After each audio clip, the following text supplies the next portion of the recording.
de algo que estoy seguro va a ser muy habitual. Cuando una persona realiza gestos o movimientos que tienden a ser repetitivos o que no se pueden controlar, ¿cómo le llama usted? De repente uno dice, tengo un tic, o esa persona tiene un tic. Pero ¿sabe usted por qué se detona este tic y sobre todo cómo controlarlo? ¿Es posible que exista tratamiento para un comportamiento de este tipo? Nosotros invitamos al neurólogo Mario Gutiérrez para que el doctor sea quien nos explique de una manera bien sencilla por qué ocurre esto y en qué momento de la vida es que se detona. Una persona adulta puede desarrollar un tic, es parte de lo que nos va a hablar el doctor. Recuerde que si tiene una consulta, el Facebook está a su disposición y también le ofrezco la línea de WhatsApp por si usted necesita realizar un vídeo, grabarlo. Nos puede enviar el video a esa línea que es 6087-7777. Don Mario, bienvenido. Qué gusto tenerlo acá, doctor. Un gusto, el gusto es mío, Omar. Feliz día a usted y a toda la teleaudiencia. Estamos a la orden, me siento muy honrado. Gracias, doctor. Honrados estamos nosotros también de tenerlo usted acá, estrenándolo acá en la casa, ¿verdad?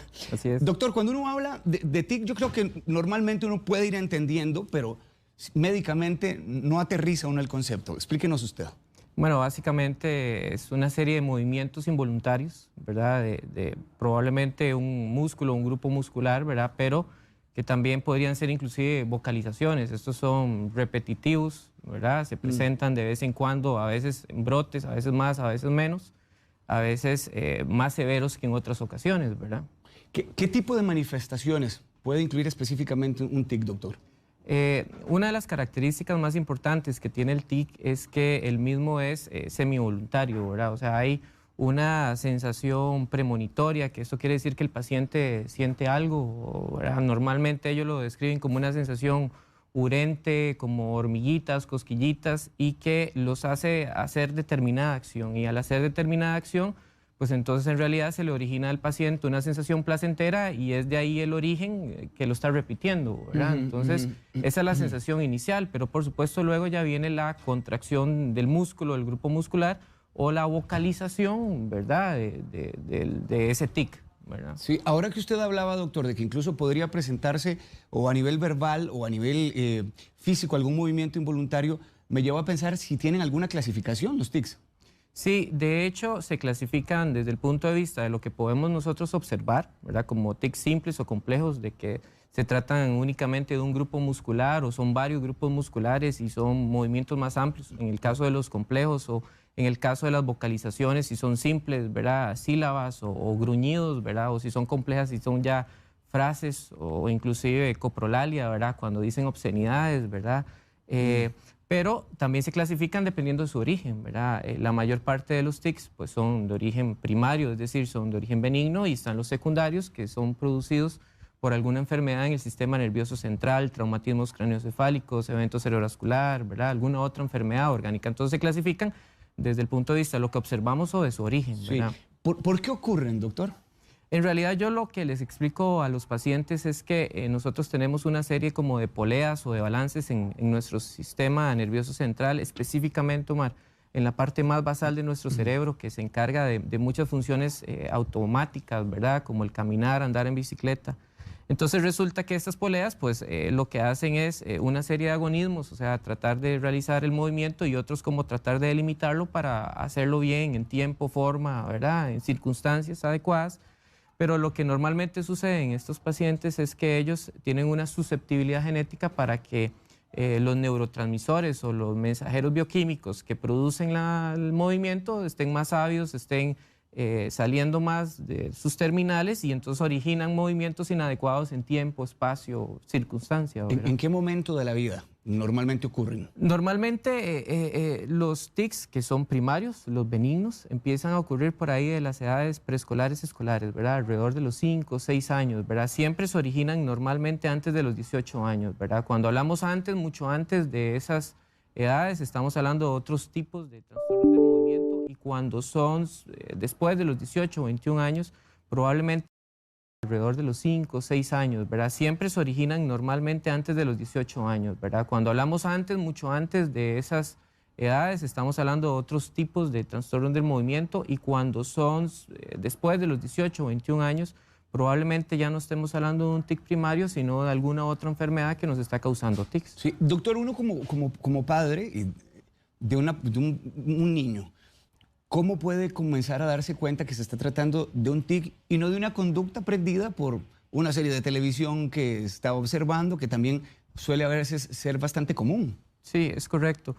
En realidad, estos tics son producidos en edad escolar, en donde ellos son como esponjitas, ¿verdad? Muchas veces, ¿verdad? Y aparte de ser conductas aprendidas, normalmente su cerebrito está en una etapa de desarrollo muy importante, en donde hay una gran cantidad de neurotransmisores, ¿verdad? Que buscan el desarrollarse en sí, el cerebro, a través de actividades físicas, motoras, ¿verdad? Entonces, ¿cuándo nos daríamos cuenta? Bueno, cuando son conductas repetitivas que se presentan no solamente cuando el niño está estresado, ¿verdad? Sino también cuando no lo está tanto, ¿verdad? Entonces, no necesariamente tiene que ser siempre cuando está viendo televisión, sino en otro tipo de actividad donde él está más relajado, ¿verdad? Como en situaciones familiares. Pero barájeme un poquito esa parte para yo entenderla. Si el niño no está expuesto, por ejemplo, a una situación traumática o una situación estresante, ¿qué podría detonarle el tic en ese momento, doctor? Eso es una excelente pregunta y por eso yo creo que agradecemos que traigan a colación el tema, igual todos los familiares. Eso es una susceptibilidad genética, Omar, y no es que necesariamente el niño o la familia esté pasando una situación, digamos, emocional, necesariamente que sea esa la que se lo haya causado. Se lo pueden agravar, ¿verdad? Ambientes estresantes o una situación familiar le pueden agravar los tics. Pero no es que los niños hayan sido agredidos o se hayan llevado un susto, un accidente de tránsito y por eso les haya dado el tic, ¿me explico? Es simplemente una situación, una susceptibilidad genética en un momento de vida en donde pasado ese momento de vida probablemente resolverá, ¿verdad? Sí. Ahora que usted hablaba incluso, doctor, que podría estar asociado desde también una arista psicológica, ¿qué papel juega aquí un trastorno obsesivo compulsivo en una persona que desarrolla un tic? En realidad, los tics son bastante frecuentes en trastornos conductuales, ¿verdad? Y entonces, el trastorno que más asocia, Omar, es en realidad el trastorno del déficit atencional y de hiperactividad. Eso, en algunas series de casos o en algunos estudios clínicos, llegan a ser hasta en el 80-90% de chiquillos que tienen trastornos del déficit atencional, tienen también enfermedades de tics, ¿verdad? O tics. El obsesivo compulsivo, el trastorno obsesivo compulsivo se llega a asociar de tics hasta en un 30%, ¿verdad? Y en algunas ocasiones hay que diferenciar el tics de la compulsión, ¿verdad? Que es una acción que se desarrolla por miedo, por ansiedad de no desarrollarla, ¿verdad? Es un poco distinto al tic. Pero sí, se asocia no solamente a eso, sino también a trastornos de ansiedad, depresiones, sino inclusive a trastornos del espectro autista, los tics. Entiendo. Usted en su experiencia, doctor, porque sé que hay diferentes tics, normalmente a veces hay movimientos de la cabeza o personas que se muerden los labios o se muerden la lengua o hay un tic con la nariz, pero dentro de su experiencia, ¿cuáles son los tics más frecuentes que ustedes se topan? Por definición, de hecho, los tics tienen que ser normalmente del tronco superior hacia arriba, es decir, hombros, cuello y cara, ¿verdad? Entonces, lo que normalmente nosotros vemos es el parpadeo, ¿verdad? El parpadeo, una especie de muecas o a veces como ciertos movimientos de cuello o de hombro, ¿verdad? Esos son, por definición, los tics más frecuentes que uno ve. Doctor, yo sé que, por ejemplo, hay un caso del síndrome de Tourette que también usted ahora lo estaba mencionando por encimita. ¿Está asociado directamente también con el tema de los tics? Sí, es correcto. Digamos que el síndrome de Tourette es una enfermedad de tics, ¿verdad? El tics, normalmente los tics esporádicos, los benignos son tics que son de presentación única, solo un tipo, ¿verdad? El síndrome de Gilles de la Tourette pues se caracteriza porque está la presentación de varios tics al mismo tiempo. Y normalmente esos tics, que normalmente son motores, se asocian también de vocalizaciones o de tics fonéticos, ¿verdad? Porque en realidad no siempre que uno emite un sonido es por cuerda vocal, ¿verdad? Hay otros grupos musculares asociados que se pueden contraer y ocasionar ese sonido. Cuando usted hablaba ahora, doctor, de incluso palabras obscenas en algunos de los pacientes, estamos hablando también dentro de la categoría de un tic. Sí, es correcto. De hecho, uno ve que eso es algo importante, ¿verdad? Normalmente uno piensa que los síndromes de Tourette asocian en su gran mayoría la coprolalia, ¿verdad? O el decir obscenidades o inclusive el hacer gesticulaciones obscenas, ¿verdad? Pero en realidad este tipo de tics que está más asociado al síndrome de Tourette, la gente que padece Tourette lo asocia en una minoría, menos del 10% de los casos. Pero sí es un rasgo muy llamativo y que es relativamente fácil de identificar a los pacientes que padecen de Gilles de la Tourette porque asocian esa característica que no normalmente una persona con un tic la asocia. En nuestro país, ¿cuánto estamos hablando? ¿Qué tan común es esta situación, doctor? Bueno, en realidad nosotros carecemos de estudios, digamos, epidemiológicos, pero lo que se han descrito en otras series, ¿verdad? En Estados Unidos es que, por ejemplo, tics esporádicos, tics normales en edad escolar llegan a ser alrededor como de un 10%, ¿verdad? Algunas series llegan hasta el 25%, pero creemos que eso está un poco sobrevaluado. Probablemente 1 de cada 100 chiquillos padecerá de tics, y de Gilles de la Tourette es aún más raro, ¿verdad? 0.3, 0.5%, ¿verdad? ¿Como padres teníamos que preocuparnos o esto va a pasar en algún momento? En realidad lo que tenemos que hacer es tener una actitud observadora y vigilante, simplemente, ¿verdad? Porque muchas veces los papás tenemos una actitud un poco ansiosa, ¿verdad? Y estamos incidiendo sobre el niño: mira, deja de hacer eso, mira, percatate que estás haciendo eso, mira, eso es mal visto. Y en realidad eso lo que crea más bien es como una atmósfera, un ambiente más de estrés para el niño, ¿verdad? Porque te digo que esto está muy en lo profundo de nuestro cerebro y asocia hasta una sensación que ellos no pueden controlar y hasta placentera después de que lo realicen. Entonces cortar el circuito es difícil. Entonces, para los padres es vigilante en el sentido de que no tenga algún otro sintomatología como convulsiones o retrocesos en sus habilidades del desarrollo que hayan adquirido: hablar bien, escribir bien, caminar bien, saltar, ¿verdad?, la línea, etcétera, ¿verdad? De hecho, nos escribe doña María Rodríguez, dice, bueno, gracias por este tema. Dice que tiene un hijo de 14 años que toda su vida ha brincado de un tic a otro, pero desde el año pasado, doctor, tiene uno que no cambia y que es combinado. Dice ella, gira los ojos a un lado y hacia otro lado y también mueve la cabeza. ¿Es malo decirle que lo controle?, pregunta esta mamá. Trato de no hacerlo, pero con este tic me da pena que al volver a clases lo puedan molestar. Y este es un tema también importantísimo que es, por decirlo así, una consecuencia colateral del tic en sí mismo, doctor. De hecho, es la raíz del problema, es lo que estamos hablando. Bueno, agradecerle por la pregunta. Lo normal en los tics, ¿verdad?, en las enfermedades de tics simples, es que estos vayan evolucionando un poco durante el tiempo. O sea, no necesariamente esa situación es patológica. De hecho, podríamos decir que es normal. Es decir, a veces empiezan con cierto parpadeo, a veces con ciertas contracciones de algunos grupos del músculo de la cara y luego del cuello. El hecho de que ya se quede en un tipo de tic tampoco es anormal.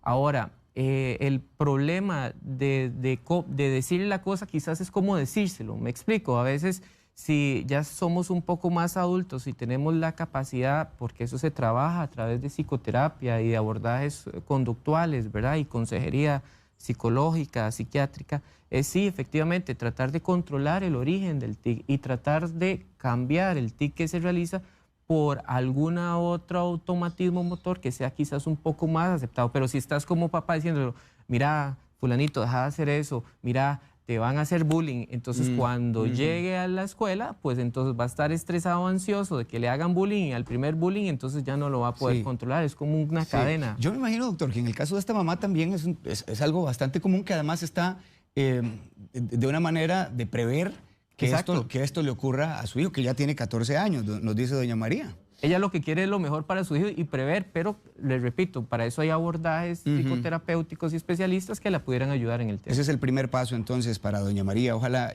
pueda hacerlo. Doña Cindy Guzmán dice, mi pregunta es, ¿y los adultos con tics pueden mejorar? Porque dice Cindy que el esposo tiene TA1 y se ha controlado con Ritalina. Es correcto. Ahí hay tres situaciones que me gustaría tocar. Uno, normalmente los adultos que tienen tics ya los han padecido en la infancia, ¿verdad? Y entonces hemos hablado que la mayor parte de los tics primarios llegan a desaparecer, un 80%, un 20% de la población que han padecido tics lo seguirán haciendo durante la adultez, pero normalmente una frecuencia menor. Ahora, también hay que recordar que los tics se asocian a enfermedades. Y en el caso de él, pues tiene una enfermedad que se llama un trastorno del espectro autista que se asocia de tics y que además tiene un trastorno probablemente del déficit atencional. Entonces, cuando tratamos la enfermedad asociada o causal o que normalmente es más grave, normalmente los tics mejoran por consiguiente. ¿Por qué? Porque es una situación asociada a una patología de fondo. ¿Y por qué entonces ya se descubre ya en la edad adulta, doctor? No, Probablemente ella lo comenta así, pero muchas veces, Omar, estos trastornos se diagnostican y se descubren desde mucho tiempo atrás. O sea, desde que el niño está en la edad preescolar, escolar, ya empiezan a presentar cierta sintomatología que normalmente es apreciable por la mayor parte de médicos o de clínicos, ¿verdad? Ahora, doctor, ¿en qué caso ya un trastorno neurológico podría también producir un tic? Hay enfermedades que pueden producir tics y que normalmente asocian otro tipo de series de sintomatología, como una enfermedad de Wilson, que es una enfermedad del metabolismo del cobre en nuestro cerebro, o enfermedades del metabolismo o de depósito de hierro en nuestro cerebro. Pero también no hay que dejar de lado quizás algunas que son un poco más frecuentes, como eventos cerebrovasculares o los famosos derrames, ¿verdad? Traumatismos craneoencefálicos o enfermedades como esclerosis múltiple, o sea, que son lesiones orgánicas de nuestro cerebro, nos pueden provocar enfermedades por tics o tics. Ánica Alvarado dice que el hijo tiene 7 años, tiene el síndrome de Tourette y tuvo una crisis de 4 días prácticamente terribles, así dice ella, parecía como que si quería desarmarse. Él toma Pripax 2.5 y hay días que son muy leves, pero estos 4 días, dice doctor, que fueron realmente fuertes. Ella le detectó los movimientos desde que tenía casi los 4 años, ahora tiene 7. Sin embargo, fue diagnosticado hace prácticamente 1 año. Y quisiera como que usted le dé algún consejo a seguir a esta madre. Esto nos llega a enumerar una serie de situaciones que parecieran que no pudieran suceder, pero pasan. Imagínate que hay personas que tienen tics tan severos que llegan a tener lesiones en la columna cervical con hernias o inclusive disecciones de arterias del cuello porque hay movimientos muy súbitos, muy bruscos y que asocian morbilidad, o sea, asocian contracturas, dolores, hasta cosas peores. Hay que recordar que en el caso de los Tourette llegan a requerir internamiento por agravaciones o exacerbaciones de sus tics hasta en un 10% de los casos. O sea, es una enfermedad que te puede llevar a la hospitalización. Entonces, normalmente cuando tienen estas crisis hay que ver ahí sí qué está pasando, ¿verdad? Si fue que no está durmiendo bien, si hay algún problema familiar, si es que hay alguna, no sé, problema de ansiedad. Y normalmente uno lo que hace ahí ya entonces es medicarlos con los medicamentos que tiene, pero normalmente tratar de lograr un control con varios fármacos a la vez, relajantes musculares para bajar la ansiedad y por supuesto con este tipo de medicamento que es un antipsicótico, que se llaman así, pero que en realidad lo que busca es tener un mejor control motor. Qué bien que usted toque esa palabra de ansiedad, porque por ahí va mi siguiente pregunta, doctor. Si un cuadro de ansiedad podría todavía exacerbar el tic y complicarlo más el panorama. Por ejemplo, es que esta mamá está hablando de 4 días que fueron literalmente complicados, por lo que nos dice Ánica.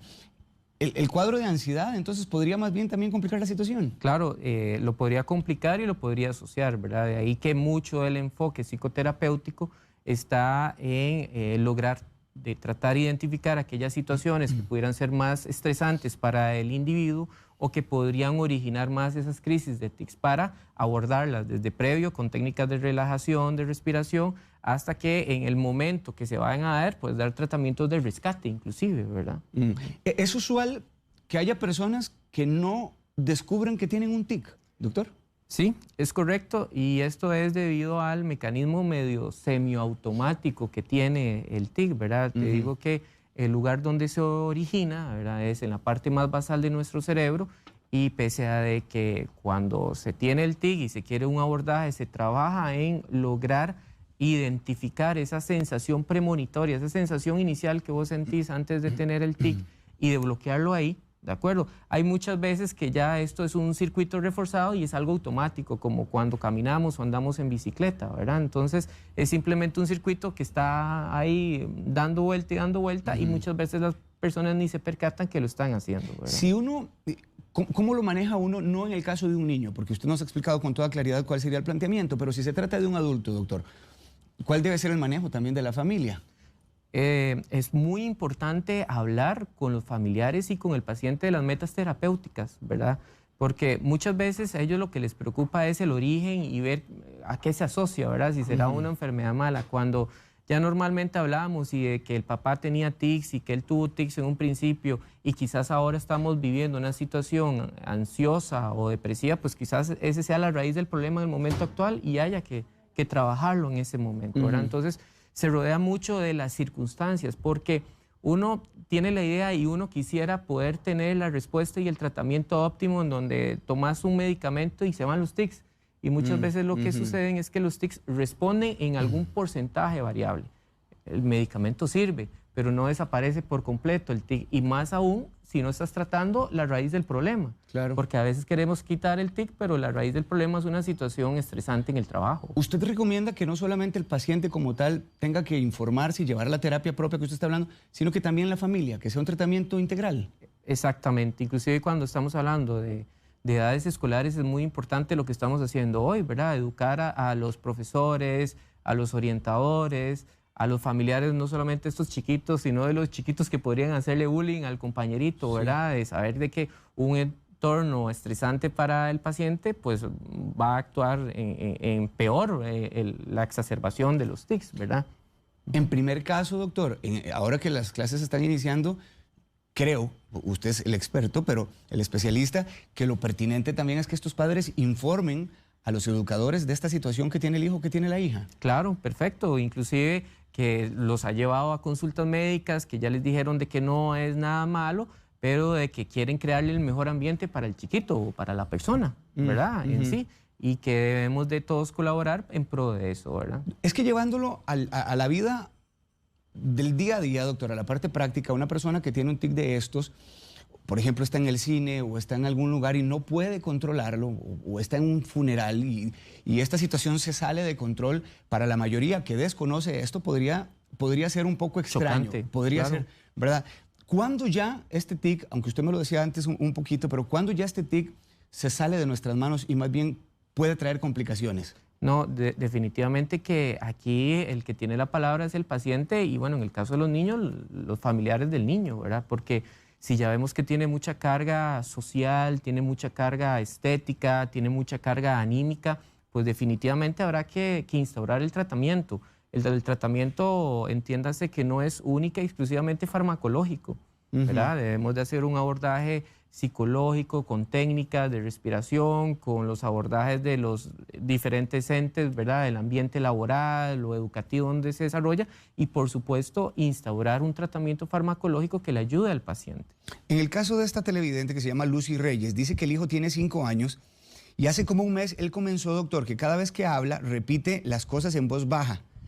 Y me parece muy, muy oportuno lo que esta mamá plantea, si esto puede ser un tic también, o si más bien es la costumbre repetitiva de la que usted hablaba. ¿Y cómo debe tratarlo? Perdón, es un tic, se llama palilalia y sí es un tic, ¿verdad? Es un tic fonético o vocal en este caso, sí, ¿verdad? Porque produce sonido a través de las cuerdas vocales. Y no, pues nada, tiene 5 años, es lo que estábamos hablando, ¿verdad? Vigilarlo, observarlo, ver que no haya presencia de otros tics, ¿verdad? Ya hemos dicho que los tics transitorios normalmente son benignos y estos durarán probablemente la mayor parte de las veces hasta menos de un año. A veces son 4 meses y ya está, ¿verdad? Si ya duran más de eso, un año, tampoco es que son malos, son tics crónicos, pero en realidad lo que hay que ver es que no vaya asociando otros tics al mismo tiempo, ¿verdad? O que tenga tics motores y otras cosas, trastornos de conducta, déficit atencional, obsesivo compulsivo. ¿Cómo diferenciar un trastorno obsesivo compulsivo de un tic, doctor? Bueno, eso es una excelente pregunta. En realidad los tics tienen la característica de que son un tipo de movimiento, ¿verdad? Y tienen la sensación premonitoria. Sentís esas hormiguitas o hormigueos en los párpados que te hace cerrar los ojos o en el cuello que te hace extenderlo.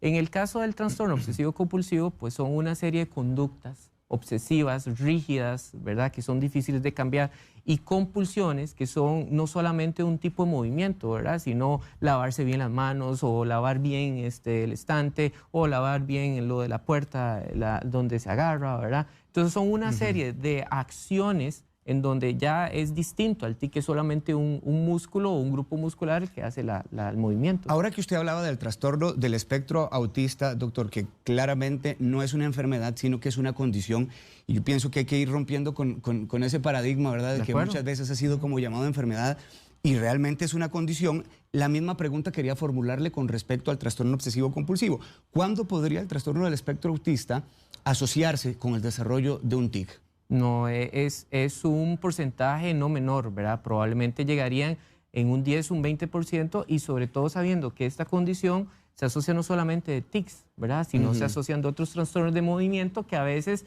los familiares le llaman tics o los médicos no familiarizados le llaman tics, ¿verdad? Pero que asocian otra serie de trastornos de movimiento que son bastante frecuentes en esta condición. Sí, Eve Chávez nos está escribiendo también, doctor. Dice, mi hija tiene 3 años, desde que aprendió a sentarse se mueve de izquierda a derecha.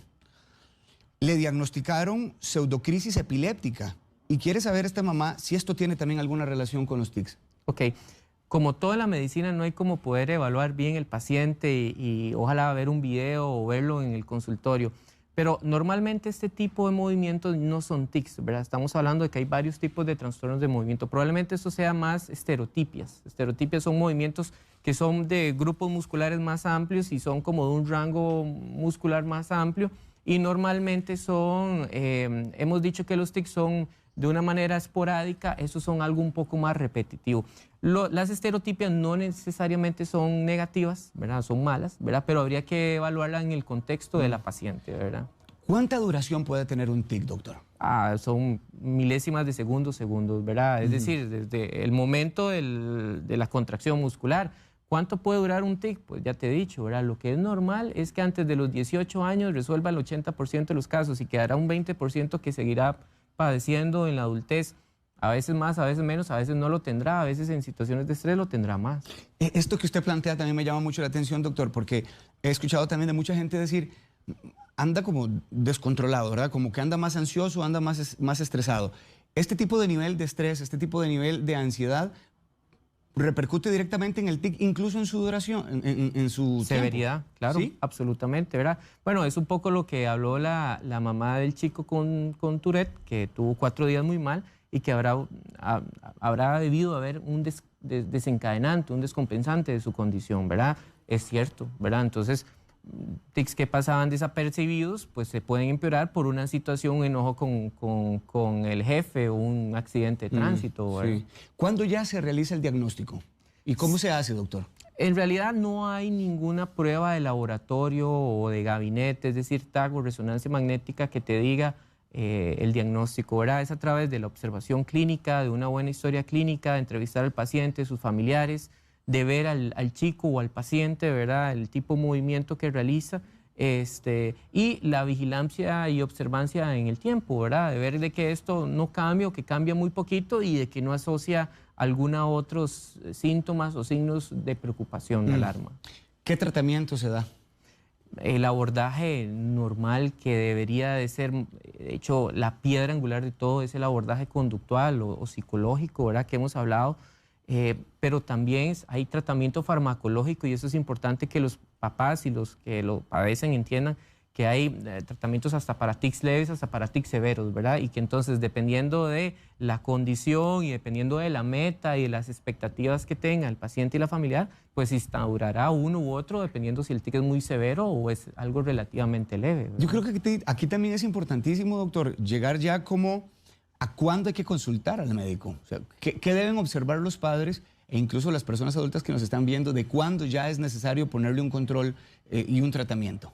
No, definitivamente cuando afectan nuestras actividades de la vida diaria necesitaremos empezar el tratamiento. Es decir, cuando el niño no puede poner atención porque está que cierre los ojos, ¿verdad? Y no puede ver la pizarra o ahora que está en clases virtuales o inclusive es una fuente de desconcentración de los compañeritos. Pero también he tenido casos que en los adultos, ¿verdad? Que igual, que ellos se sienten incómodos, no pueden estar en una actividad laboral porque entonces está con el tic y entonces esto le afecta o la exposición o la charla o en general la interacción con sus pares, ¿verdad?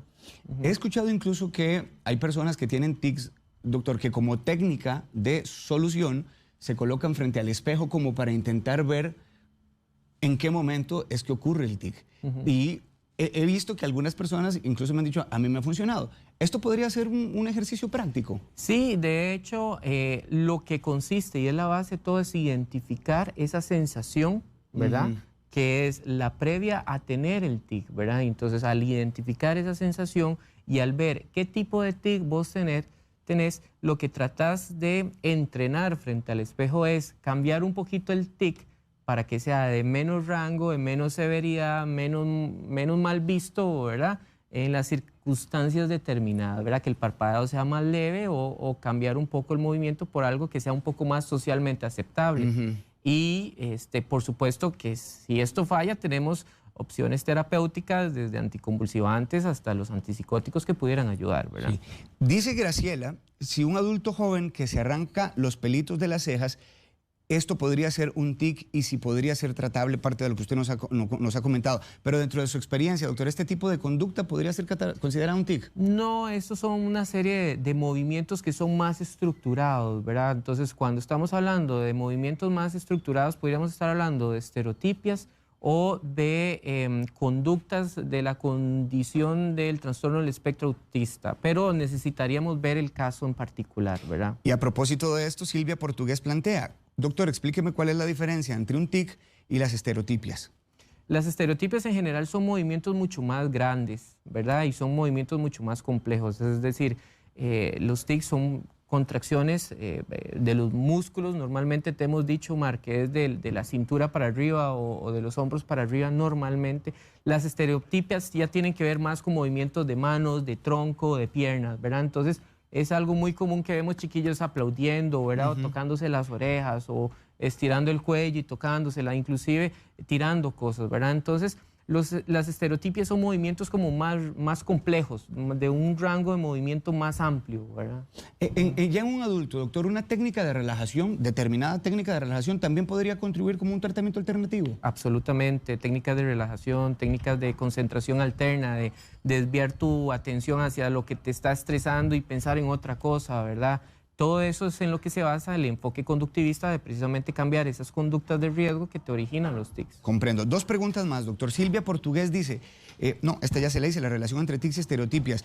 Crisia Vargas, solo quería saber, dice Crisia, parte de lo que usted estaba hablando del trastorno del espectro autista, que más estaba hablando de una condición. Y gracias, Crisia, también por hacernos usted este comentario. Doctor, regálenos usted sus últimas recomendaciones con respecto al tema. No, básicamente agradecerles a ustedes el interés porque es un tema importante ahora que estamos entrando en clases, ¿verdad? La educación a los papás, a los parientes, a los profesores, ¿verdad? Y simplemente recordarle a todos los papás y pacientes que existen abordajes multidisciplinarios para tratar esta condición y para que ellos tengan más calidad de vida si sienten que es una condición que los está afectando, ¿verdad? Me acaba de entrar otra pregunta, doctor, de parte de doña Marta Sandoval. ¿Comerse las uñas es un tic? No, yo no diría que eso es un tic, ¿verdad? Eso sería más un tipo como manerismo, ¿verdad? Como maña, diríamos, ¿verdad? Más que habría que ver también el trasfondo, ¿verdad? Si es que tiene una enfermedad de base, ¿verdad? Pero eso yo no diría que eso no está considerado. Don Mario Gutiérrez es neurólogo, doctor, muchas gracias. Con mucho gusto tenerlo acá en la casa. Quiero dejarle números de teléfono para que usted consulte con el doctor. 2208-1608, también 2522-1000 y la extensión 6042. O 6043 o 6044, una de esas extensiones. El número es 2522-1000 o 2208-1608 y el nombre del doctor Mario Gutiérrez. Gracias, doctor, nuevamente. El gusto es mío, Omar. Muy amable. Buen día.